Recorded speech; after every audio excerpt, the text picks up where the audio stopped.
اور لگ بھگ کوئی 700 سے 800 ایکسپرٹس، علماء، فارمر آفیشل، سول سوسائٹی سے کنسلٹیشن اوور ٹائم اس میں ہوئی ہے. سو ایسا نہیں ہے کہ کنسلٹیشن نہیں ہے. حکومتیں، تمام صوبائی حکومتیں بھی اس میں شامل تھیں اور وہ ساری ظاہری بات ہے اس میں پی ٹی آئی نہیں ہے. سو جتنی کنسلٹیشن ہم نے کرنی تھی کر لی. یہ ایک ایڈڈ ہم نے ایک ایڈیشنل سٹیپ اس میں ڈالا از خود کہ یہ ہم کمیٹی کو بھی کانفیڈنس ملے. ایکسپلین کیجئے کہ اس کے پیوٹس کیا ہیں، نیشنل سیکیورٹی پالیسی کے پیوٹس کیا ہیں. مثال کے طور پہ یہ سیالکوٹ کا واقعہ ہوا، ہر کچھ مہینے بعد اس قسم کے واقعات ہوتے ہیں.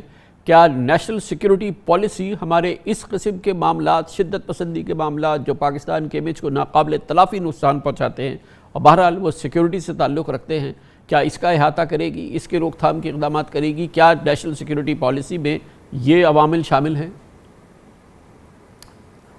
دیکھیے کامران صاحب، یہ جو نیشنل سیکیورٹی پالیسی کسی بھی ملک کی، یہ ایک امبریلا ڈاکیومنٹ ہوتا ہے، ایک چھتری کی مانند ہوتی ہے. یہ ڈائریکشن اور گائیڈنس دیتی ہے تو بالکل اس کا احاطہ کرے گی، لیکن یہ پالیسی اسپیسیفک اسٹریٹجیز آپ کو نہیں بتاتی ہے. اس کا مقصد یہ ہوتا ہے کہ ایک ڈائریکشن آپ کو واضح ہو جائے کہ قومی سلامتی سے پاکستان کی کیا مراد ہے اور اب پاکستان کس سمت میں جانا چاہتا ہے. آپ سنتے رہے ہیں geo economics, economic security, human welfare and human security. اب اسی میں اسی کو آگے بڑھاتا ہوں. محدث صاحب یہ بتائیے گا کہ اگر پاکستان اس سمت میں آگے جا رہا ہے کہ جہاں پر اپنی طور پہ الزامات گڑھ کے یا بنا کے یا اپنے طور پہ پرسیو کر کے لوگوں کو زندہ جلا دیا جائے، کابینہ کے وزیروں کو مار دیا جائے، اس طرح کے واقعات ہر کچھ عرصے کے بعد ہوتے رہے، تو کیا ہمیں جو آپ نے جو اسٹریٹجی دینی ہے، جو سمت دینی ہے، اس کو تو اس نے ایڈجسٹ کرنا ہوگا نا؟ دیکھیے بات یہ ہے کہ جب تک آپ کی سمت واضح نہیں ہے تو یہ واقعات ایڈ ہاک طور پہ تو ایڈریس ہو سکتے ہیں، لیکن نیشنل ایکشن پلان کا یہی مقصد تھا نا کہ ایک لانگ ٹرم تھنکنگ ہو کہ چینج کیسے لانی ہے. تو اس پالیسی میں مثلاً میں آپ کو ایک چیز کہتا ہوں کہ ریاست کی منوپلی اوور وائلنس جو ایک کانسیپٹ ہے ماڈرن نیشن سٹیٹ کا، اس پہ کوئی کمپرومائز نہیں ہو سکتا. اگر آپ نے ریکنسائل کرنا ہے تو وائلنٹ ایکٹر نہیں، آپ کو ان سے جو ریکنسائل کرنے کو تیار ہیں، ڈی ریڈیکلائز ہونے کو تیار ہیں، لیکن ریاست کی منوپلی اوور وائلنس اگر بار بار چیلنج ہوگی تو کمزوری ہوتی چلی جائے گی. یہ بالکل سمت اس میں واضح ہے. اس پالیسی کے نیچے وہ فریم ورک بنیں گے جس سے یہ ایکشنز منسٹریاں، صوبے جن کا جو کام ہے وہ کریں گے، اور اس کا ایک رپورٹنگ میکنزم بھی ہوگا تاکہ یہ پتہ چلتا جائے کہ کہاں چیزیں بہتر ہو گئی، کہاں امپلیمنٹ ہو رہی ہیں، کہاں کمزوریاں ہیں. اب جو یہ ہماری نیشنل سیکیورٹی پالیسی جس کا اتنا طویل عمل رہا ہے اور اب یہ پارلیمنٹ میں بھی پیش کر دی گئی، اس کے پیوٹس کیا ہیں یہ ہمیں بتائیے کہ کیا کن ستونوں پہ کھڑی ہوگی یہ، اور ظاہر ہے کہ اب ہم اپنے خطے کے اور پھر خارجہ امور کے حوالے سے اس کا تعین کریں. میں آپ کو 3 چیزیں اس میں کہہ دیتا ہوں، اور یہ ابھی ظاہری بات ہے کہ یہ حتمی شکل تو کابینہ کے اپروول کے بعد ہوگی، لیکن پہلی چیز ہے ہیومن سیکیورٹی. اور نیشنل سیکیورٹی کا الٹیمیٹ کانسیپٹ کیا ڈیفائن آپ نے کرنا ہے کہ جو آپ کا سب سے زیادہ ولنریبل سٹیزن ہے اس کی سیفٹی اور سیکیورٹی انشور کرنی ہے. تو ایک تو ہیومن سیکیورٹی تھرو ویلفیئر، جو کہ بار بار بات کی جاتی، وزیر اعظم صاحب بھی کرتے ہیں. سیکنڈ، اکنامک سیکیورٹی جو ہے وہ کور ایلیمنٹ قومی سلامتی کا ہوگا. گوئنگ فارورڈ اگر آپ کی اکنامک سیکیورٹی نہیں ہوگی تو پھر آپ کی ملٹری سیکیورٹی کے لیے بھی ریسورسز نہیں ہوں گے اور ہیومن سیکیورٹی کے لیے بھی نہیں ہوں گے. اور تیسرا ہے پاکستان کے اندر اور پاکستان کے خطے میں جو ہمارے کنٹرول میں ہے، پیس، یعنی امن کی شکل ڈھونڈنی ہے، جہاں پہ تنازع ہے اس کو کم کرنا ہے اور پیس کی طرف جانا ہے. تو 3 کریٹیکل ایلیمنٹس ہیں: ہیومن سیکیورٹی جو آپ کا سٹیزن ہے، اکنامک سیکیورٹی کور پہ وہ نہیں ہوگی تو آپ کے پاس وسائل نہیں ہوں گے اور آپ باقی چیزیں نہیں کر سکتے، اور تیسرا peace at home and peace abroad. خارجہ پالیسی جو کہ یقیناً قومی سلامتی سے جڑی ہوئی، اور یہ 3 جو آپ نے پیوٹ بتائے اس سے منسلک ہیں، اس کے پیوٹس بتائیے کیا ہے ہمارے خارجہ امور، ہماری خارجہ پالیسی کے. دیکھیے اگین وہ پالیسی میں تو بہت سی چیزیں ہیں، وہ لمبی بات ہو جائے گی، لیکن میں آپ کو بنیادی طور پہ بتا دیتا ہوں کہ یہ بات ہم بار بار کرتے رہے ہیں، اور میں وہ 3 الفاظ استعمال کرتا ہوں کہ ایک پریگمیٹک، ایک پرو ایکٹیو اور ایک ان اپولوجیٹک. یعنی آپ نے ایموشنز کی بیسس پہ پالیسی نہیں بنانی، آپ نے اپنے جتنے بھی تعلقات ہیں ان کو براڈ بیس رکھنا ہے اور ڈائیورسیفائی کرنا ہے، کسی کیمپ پالیٹکس میں نہیں جانا ہے. اس کے علاوہ آپ نے جو بات کرنی ہے وہ پرو ایکٹیو پالیسی، یعنی انتظار نہیں کرنا کسی چیز کے ہونے کا. یہ بڑی تنقید بھی رہتی ہے، شاید تھوڑی انفیئر بھی ہے، اور پرو ایکٹیولی آپ نے اپروچ کرنا ہے. اور تیسری بات جو کی عنصر ہے فارن پالیسی کا بھی، جو اوور آل وہی ہے پیس ایٹ ہوم، پیس ابراڈ. تو پیس ابراڈ والا پارٹ سارا جو ہے وہ فارن پالیسی. تو ڈاکٹر صاحب یہ بتائیے گا کہ ہم خارجہ پالیسی کے حوالے سے کچھ نئی جہتیں بھی دیکھ رہے ہیں. مثال کے طور پہ وسطی ایشیائی ریاستوں کے ساتھ ہم نے اپنا ایکسس دیکھا ہے پچھلے چند مہینوں میں، پچھلے چند سالوں میں بڑا امپورٹنٹ ہے. رشیا کے ساتھ ہمارا ایک نیا ایونیو جو ہے وہ کھلتا نظر آیا ہے، معاملات میں کچھ بہت سدھار نظر آیا ہے. اور چین تو ظاہر ہے اس کی مرکزی حیثیت اپنی جگہ برقرار ہے جو کہ ہے. تو اس کو تھوڑا سا ڈائلیٹ کریں، کچھ اس کو فردر ایکسپلین کریں. جی دیکھیے، ہمارے لیے جب ہم جیو اکنامکس کی بات کرتے ہیں تو ہم کیا کہتے ہیں کہ اللہ تعالیٰ نے ہمیں ایک ایسی امپورٹنٹ لوکیشن دی ہے. ایک طرف وسطی ایشیا، جنوبی ایشیا، ہم کراس روڈز پہ ہیں، لیکن آج تک انفارچونیٹلی اس لوکیشن نے ہمیں گلوبل وارز ہی دی ہیں، جنگیں ہی آئی ہیں اور اس کا نقصان کسی حد تک ہوا ہے. اب جب آپ جیو اکنامکس پہ جاتے ہیں تو آپ کنیکٹیوٹی ہب بننا چاہتے ہیں. آپ چاہتے ہیں کہ وہ جو دنیا کے راستے آ کے ملتے ہیں وہ آپ کے تھرو ملیں. جب آپ یہ بات کریں گے تو اس میں تمام ملک آپ کے لیے امپورٹنٹ ہے. مڈل ایسٹ، ویسٹ ایشیا کو آپ کی ضرورت ہے. روس میں، ابھی روس میں تھا، بلکہ اسی ویکنڈ پہ واپس آیا. ہمارے نیشنل سیکیورٹی ایڈوائزرز کا ڈائیلاگ ہے بائی لیٹرل، جو ناصر جنجوہ صاحب نے شروع کیا تھا، وہ ہم کنٹینیو کر رہے ہیں. اس کے بعد سینٹرل ایشیا میں ہر جگہ یہی بات ہے کہ پاکستان اگر راہداری دے سکے اپنی ٹیریٹری کے ذریعے تو ایوری بڈی از انٹرسٹڈ. تو آپ کو روس سے بھی نظر آئے گی کہ ہم بار بار یہ انگیج کریں گے پورے سینٹرل ایشیا سے، اور چین تو آپ نے کہہ دیا مرکزی اس کی ہے ایک حیثیت. لیکن وسطی ایشیا بھی، اب دیکھیے ہمارے جو ٹرک ہیں، پہلی دفعہ یہ کنیکٹیوٹی اب ترکی تک ہمارا ٹرک جا رہا ہے. اور اس میں کامرس منسٹری کو بھی بہت خراج تحسین پیش کرتا ہوں. انہوں نے بہت سا کام کیا ہے، فارن آفس نے کیا ہے. اب ہم اس ڈائریکشن میں جا رہے ہیں جہاں جیو اکنامکس، کنیکٹیوٹی اور اکنامک ڈپلومیسی جو ہے وہ مین سٹیپ بننے جا رہا ہے انشاءاللہ پاکستان کی انٹرنیشنل انگیجمنٹ کا. اس کا یہ مطلب نہیں پولیٹیکل ڈپلومیسی نہیں ہوگی، وہ تو چلتی رہے گی اور جیو اسٹریٹجی بھی چلے گی، لیکن یہ شاید اتنا ایمفیسس نہیں تھا پہلے ہمارا جتنا اب ہوگا. اور اسی سے یہ ایک کڑی ہے اس اکنامک سیکیورٹی کی بات کی جو میں نے آپ سے پہلے کی. Thank you so much. Doctor Moeed Yusuf ہمارے ساتھ موجود تھے، وزیر اعظم کے مشیر برائے قومی سلامتی.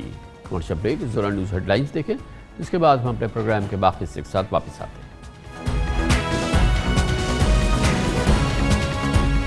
جمعے کو سیالکوٹ کی گارمنٹ فیکٹری میں وحشی ہجوم کے ہاتھوں سری لنکن جنرل مینیجر کے بہیمانہ قتل ساری قوم کا سر شرم سے جھکا دیا. آج سیالکوٹ واقعے کے حوالے سے وزیر اعظم عمران خان کی زیر صدارت اجلاس میں آرمی چیف سمیت وفاقی وزراء، اعلیٰ فوجی حکام نے شرکت کی.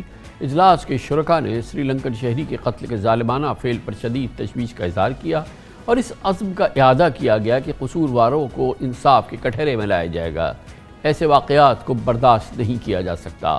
افراد اور ہجوم کو قانون ہاتھ میں لینے کی اجازت نہیں دے سکتا.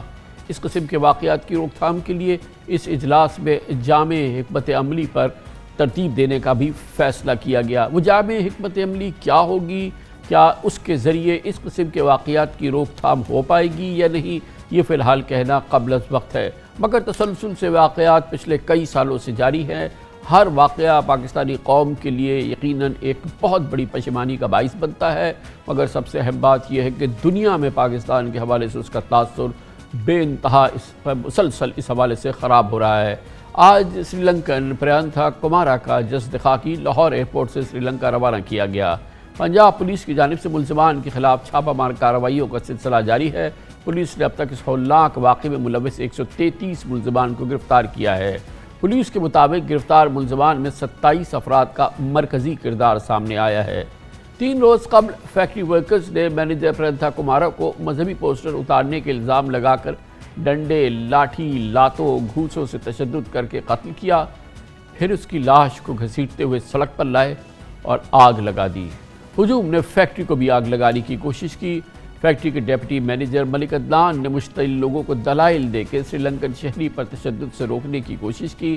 ملک عدنان سینکڑوں کے ہجوم سے التجا کرتا رہا، سمجھاتا رہا، مگر بکھرے ہوئے فیکٹری ورکرز کسی صورت نہ مانے. وہ ماننے کو تیار نہیں تھا. ملک عدنان نے ان کو بتایا کہ سری لنکن باشندہ ہے، نہ وہ اردو پڑھ سکتا ہے، نہ وہ اس کو اس بات کی کوئی سمجھ ہے کہ یہ پوسٹرز کیا ہے.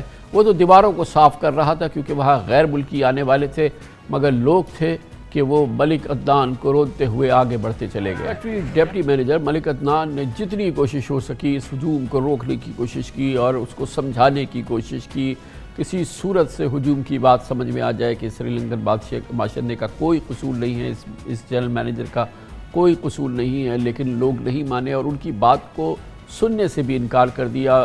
بیچارے ملک عدنان نے اپنی کوشش کی، پہلے سمجھایا پھر روکنے کی کوشش کی جیسے کہ ابھی ہم نے آپ کو دکھایا، لیکن کسی کی بات سمجھ میں نہ آئی.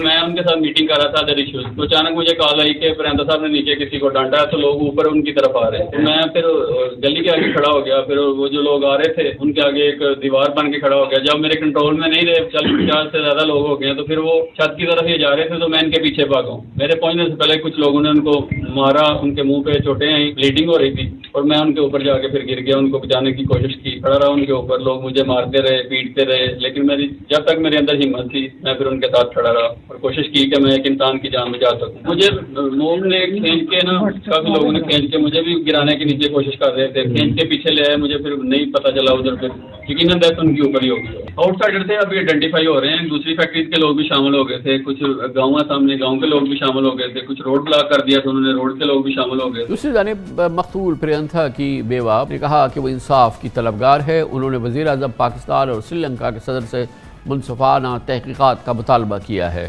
مذہب کی آڑ میں جان لینے کے اس تازہ ترین واقعے کی ایک بار پھر پاکستان بھر میں سیاسی اور تمام مذہبی رہنماؤں علماء کرام نے شدید مذمت کی ہے اور اس میں کوئی دو رائے نہیں ہے.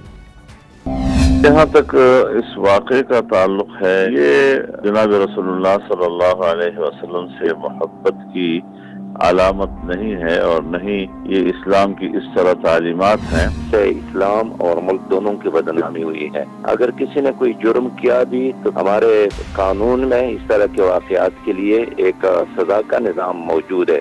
فرد کو کبھی بھی یہ اختیار نہیں ہے کہ وہ خود آگے بڑھ کر کسی کو سزا دے. یہ جو تھانہ ہوا ہے سیال کوٹ میں، یہ طرح طرح سے ہمارے لیے بہت بڑے خطرے کی بات ہے. کسی شخص کا اسی طرح کسی پر الزام لگا دینا اور الزام لگا کر خود ہی اس کی سزا بھی جاری کرنے کا اختیار اپنے ہاتھ میں لے لینا، یہ رجحان بہت ہی غلط ہے اور اس سے غلط ہے. ہم اس پر تعصب کا اظہار کرتے ہیں اور اس کی شدید مذمت کرتے ہیں. قانون کو ہاتھ میں لینے کا قطعاً کوئی جواز نہیں ہے. اس سے معاشرے میں انارکی اور لاقانونیت پھیلتی ہے. سیال کوٹ میں جو اس کا کوئی نہ دینی جواز ہے، نہ کوئی اخلاقی جواز ہے، نہ کوئی قانونی جواز ہے. ماب لنچنگ جو ہے اس کی تو قطعاً اسلام میں کوئی تصور ہی نہیں ہے، اس کی گنجائش کا تو سوال ہی پیدا نہیں ہوتا. اس واقعے کی جتنی بھی مذمت کی جائے کم ہے. شرعی طور پر بھی اور قانونی طور پر بھی کسی شخص کو انفرادی طور پہ یا موب کو قانون اپنے ہاتھ میں نہیں لینا چاہیے. دل ہلا دینے والے واقعے پر سیالکوٹ کی صنعت و تجارت لیڈرشپ بھی حد درجہ نادم ہے. یہ لیڈرشپ سمجھتی ہے کہ واقعے کے نتیجے میں آنے والے زخم کو بھرنے میں کافی عرصہ لگ جائے گا. ان کے لیے بین الاقوامی کسٹمرز خصوصاً مغربی ممالک کے کلائنٹس کو واقعے کی وجوہات سمجھانا مشکل ہو. یاد رہے کہ سیالکوٹ کی بزنس لیڈرشپ وہ لیڈرشپ ہے پاکستان میں اس نے اپنا ایک یونیک مقام بنایا ہے. سیلف ہیلپ کی بنیاد پر انہوں نے سیالکوٹ شہر کو سنوارا ہے، اپنی صنعتوں کو سنوارا ہے، ایئرپورٹ سنوارا ہے، ایک ایئر لائن کا اجرا کیا ہے اور اس لحاظ سے سیالکوٹ کو پاکستان میں ایک منفرد شہر بنایا اور بہت ہی قابل فخر کام کیا ہے. لیکن اس واقعے نے سیالکوٹ کے اس پورے امیج کو ناقابل تلافی نقصان پہنچایا. کم از کم ابھی کی یہ صورتحال ہے. اس پر بات کرنے کے لیے سیالکوٹ جاتے ہیں. ہمیں جوائن کر رہے ہیں محترم شیخ زہیب رفیق سیٹی، سینئر وائس پریزیڈنٹ ہے سیالکوٹ چیمبر آف کامرس کے. بہت بہت شکریہ سیٹی صاحب. آپ بتائیے گا کہ یہ اس واقعے نے کتنا آپ لوگوں کو ڈسٹرب کیا ہے، خاص طور پہ جو ہماری بزنس کمیونٹی ہے، ہمارے جو تمام ہمارے انڈسٹریز کے ریپریزنٹیٹیو ہیں، انڈسٹریز ہیں، کتنا وہ اس واقعے پر ان کو شوق ہے اور ان کو کتنا نقصان ہوا ہے اس سے؟ سیالکوٹ جیسے آپ نے فرمایا کہ ایک سکسیس سٹوری ہے پورے پاکستان کے لیے. We are roaming ambassador, we are dynamic people. ہمارے جو ایک انیشیٹو ہے، ہماری سوشل کارپوریٹ رسپانسبلٹی جو ہم نے پوری دنیا میں اپنے آپ کو منوایا ہے، وی فیل پرائڈ. اور جو میں سمجھتا ہوں کہ جو اقبال کے عظمت کے نشان تھے ان کو ہم نے اور گہرا کیا ہے اور ایک ایسا جہاں بات کیا جس پہ پورے پاکستان کو فخر ہے. میں سمجھتا ہوں کہ اس جو واقعہ ہوا ہے اس کی جتنی مذمت کی جائے اتنی کم ہے. ہم اس کو پوری بزنس کمیونٹی کنڈیم کرتی ہے. یہ ایک ڈارک ڈے تھا ہماری سیالکوٹ بزنس ہسٹری میں, جو ایسا واقعہ کبھی بھی نہیں ہوا اس سے پہلے. اور میں سمجھتا ہوں کہ ہماری پوری بزنس کمیونٹی, ہم سمجھتے ہیں کہ یہ ایک چند گروپ تھے, ایک آئسولیٹڈ گروپ تھا جس نے یہ حرکت کی. اب یہ جو کہ سیالکوٹ بزنس کمیونٹی کو بالکل ریپرزینٹ نہیں کرتے, اور ہمارے جتنے بائرز ہیں انٹرنیشنلی وہ چیز کو سمجھتے ہیں. تو سیٹھی صاحب یہ بتائیے گا کہ یہ کیا ہوا کہ یہ جو نظام تھا جو کہ پرینتھا کمارا کو جس نے اس موقع پہ رسپونڈ کرنا تھا, جس نے ان کو پروٹیکٹ کرنا تھا, کیونکہ یہ فیکٹری کے پریمیسز کے اندر یہ واقعہ ہو رہا تھا, تو فیکٹری کے سسٹمز جو تھے وہ کیوں ایکشن میں نہیں آئے؟ کیونکہ ہمیں بتایا گیا ہے کہ 18-20 گارڈز تھے وہاں پر, وہ بھی سامنے نہیں آئے. فیکٹری کا اپنا نظام کیوں نہیں سامنے آیا اس واقعے کو پریمپٹ کر کے, یا یہ کہ اس کو سمجھانے میں؟ جی بالکل ایسا ہے. دیکھیں ماشاءاللہ مور دین 150 انٹرنیشنل برانڈ سیالکوٹ میں کام کر رہے ہیں, اور ہماری جتنی فیکٹریز ہیں سوشل کارپوریٹ رسپانسبلٹی, جتنے بھی ورکر کے جو رولز ریگولیشن ہیں اس کے مطابق کام کرتے ہیں, اور جو انٹرنیشنل جو یہاں پہ فارنرز کام کرنے کو پراپر سیکورٹی دی جاتی ہے. مگر اس صورت میں ایک مس انڈرسٹینڈنگ کریٹ کی گئی تھی ایک موب کی شکل میں, جب لوگوں نے, کیونکہ فیکٹری میں جو بات ہوئی تھی یہ معاملہ سیٹل ہو گیا تھا, مگر کچھ جو آؤٹ سائڈر تھے جنہوں نے آ کے اس میں بعد میں اس میں مزاحمت کی, انہوں نے انٹرفیئر کیا, جس کی وجہ سے یہ بات بگڑی. ادروائز کوئی ایسا واقعہ نہیں تھا, کیونکہ یہ تمام سینسیبل لوگ ہیں ماشاءاللہ, بزنس کمیونٹی ایک سمجھدار لوگ ہیں, اور یہ ہر معاملے کو سلجھانے کی صلاحیت رکھتے ہیں. اور میں سمجھتا ہوں کہ اس پہ ہمارے یہ ندامت ہے, یہ ایک بڑا ڈیزاسٹر ہے ہماری سٹی کے لیے, اور ہمیں اب چاہیے کہ ہم ریوائول آف انڈسٹری کی طرف جائیں, کیونکہ ماشاءاللہ سری لنکا جو ہمارا ایک لانگ لاسٹنگ فرینڈ ہے, ہمارا دیرانہ دوست ہے, اور ہم نے Sialkot chamber of commerce industry میں ایک کنڈیمشن ہم نے سیشن بھی کیا جس میں تمام جو انڈسٹری کے لیڈران تھے, تاکہ ہم نے فیوچر میں اسلامی اصولوں کے مطابق ان تمام جو واقعات ہیں اس کا ہم نے کیسے تدارک کرنا ہے. تو یہ بتائیے گا کہ کیا پریکٹیکل سٹیپس ہیں جو آپ کی اب انڈسٹری لے گی, جو آپ لوگ مل رہے ہیں, کیونکہ یہ بیانات تو اپنی جگہ ہیں, یہ ساری گفتگو میں سن رہا ہوں, لیکن یہ بتائیں کہ اس بات کو انشور کیسے کریں گے کہ آئندہ اس قسم کے واقعات نہ ہوں, اور اس سے کیا سبق سیکھیں, پریکٹیکل سبق کیا سیکھیں آپ لوگوں نے؟ بالکل جی, دیکھیں میں سمجھتا ہوں کہ اسٹیٹ کا تو جو تھا قانون تو موجود تھا. پہلی بات ہے کہ کسی بھی انڈیویجول کو اسٹیٹ کے قانون کے ہونے کے باوجود ایسے قانون اپنے ہاتھ میں نہیں لینا چاہیے تھا, اور اس میں انشاءاللہ ہم ایک ایسا میکانزم بٹھائیں گے, بیٹھ کے ہم ایسی پالیسیز بنائیں گے کہ فیوچر میں ایسا کچھ نہ ہو, اور ہم جو فارنرز کی پروٹیکشن ہے, ورکر کی پروٹیکشن ہے, ایک پراپر سیکورٹی, ایک پراپر مینجمنٹ کا ایک میکانزم بنائیں گے کہ ایسا واقعہ دوبارہ نہ, اگر ہوتا بھی ہے تو جو اس کا کیا سسٹم ہونا چاہیے. تو ہمیں امید ہے کہ جو یہ ہمارے لیے ایک بڑی ایک الارمنگ سچویشن ہے, ایک اس میں ہمیں اس سے سیکھنے کی ضرورت ہے کہ ایسا واقعہ جو آج سے پہلے کبھی نہیں ہوا تھا اگر ہو گیا تو ہم نے اس کو کیسے ان فیوچر اس کو ہم نے کنٹرول کرنا ہے, کہ rural regulation are there, international جو سسٹم ہے, انٹرنیشنل جو گائیڈ لائن ہے وہ بھی ہے کہ ہم نے کس طرح اس کو کنٹرول کرنا ہے. انشاءاللہ انہی گائیڈ لائن کی روشنی میں ہم ان تمام معاملات کو ایک پراپر اچھے میکانزم اور ایک اچھے فیوچرسٹک اپروچ کے تھا ان معاملات کو ہم فیوچر میں حل کریں گے. بہت بہت شکریہ, بہت شکریہ. ہمارے ساتھ موجود ہے سیالکوٹ چیمبر آف کامرس سے سینئر نائب صدر شیخ زہیب رفیق سیٹھی. خبر شبریک اس کے بعد ذکر کریں گے کہ مہا NRO دیا جا رہا ہے سندھ میں, جہاں پر تمام وہ غیر قانونی عمارتیں, ٹوٹل ایسی عمارتیں جس میں کسی قسم کی کوئی قانونی چیز سامنے نہیں رکھی گئی, کھرب پتی کرپ مافیا نے وہ بنوائی. اب ان تمام عمارتوں کو, اس کے پیچھے جو تمام یہ رشوت ستانی ہوئی ہے, اس کو ایک NRO کی شکل میں ایک آرڈیننس جاری کر دیا گیا ہے. اس پر بات کرتے ہیں ایک چھوٹے سے وقفے کے بعد. ایک مہا NRO کا سما ہے جو کہ سندھ میں دیا جا رہا ہے, خاص طور پہ کراچی شہر میں یہ مہا NRO آئے گا, جس میں کھربوں روپے کی کرپشن کو ریگولرائز کرنے کا پلان ہے. حکومت سندھ اس سلسلے میں اقدامات کر چکی ہے. شہر کراچی جہاں پاکستان پیپلز پارٹی 13 سال سے حکومت کر رہی ہے, 14واں سال جاری ہے, حکومت سندھ اور اس کے اداروں خاص طور پہ بلڈنگ کنٹرول اتھارٹی کی منشا و مرضی سے اربوں روپے رشوت کے سسٹم کے تحت چپے چپے پر غیر قانونی تعمیرات کا ایک جال بچھا ہوا ہے.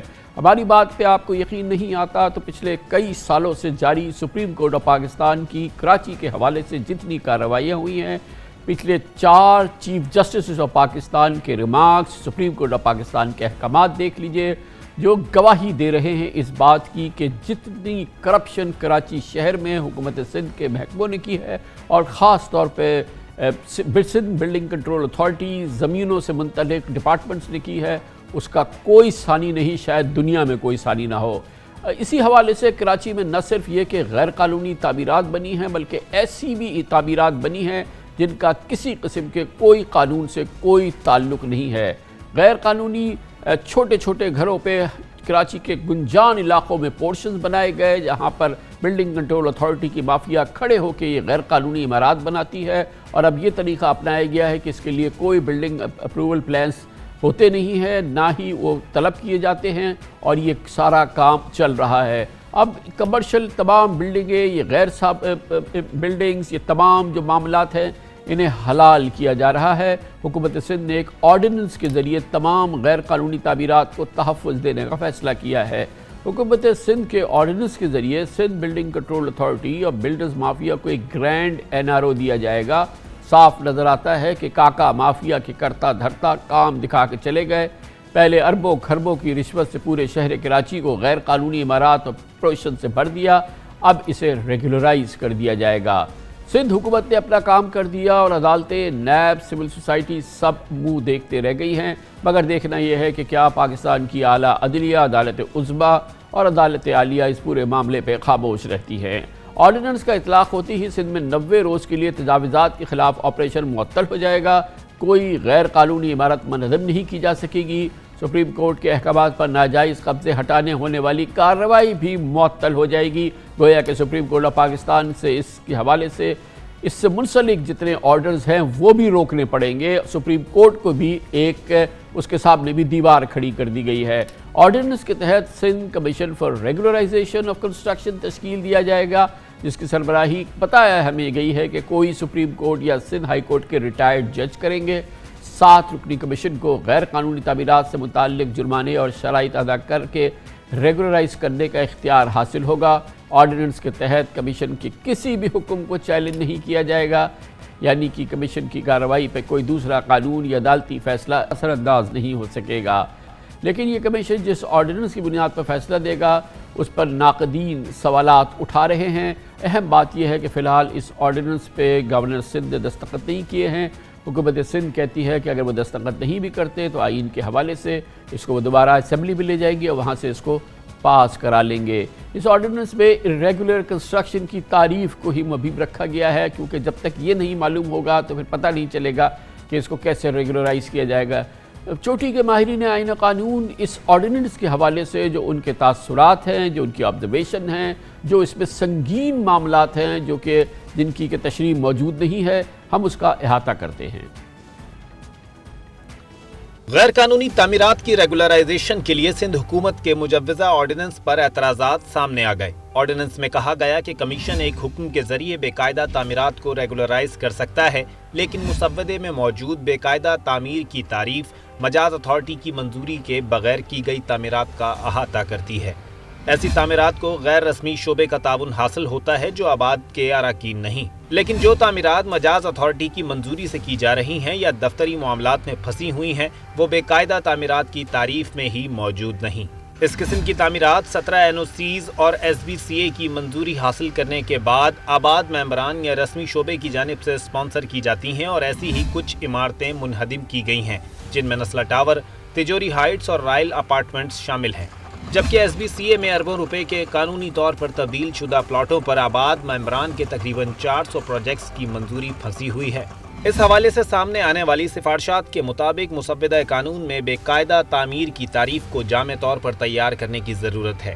ساتھ ہی مجاز اتھارٹی کی منظوری سے Karachi building and town planning regulations میں اجازت شدہ رقبے سے زائد رقبے پر کی گئی تعمیرات، مجاز اتھارٹی کی طریقہ کار کی غلطیوں کے ساتھ کی گئی تعمیرات، قابل اطلاق قواعد و ضوابط کے تحت مجاز دفتر کے ذریعے رہائشی سے کمرشل میں تبدیل کیے گئے پلاٹس پر تعمیرات،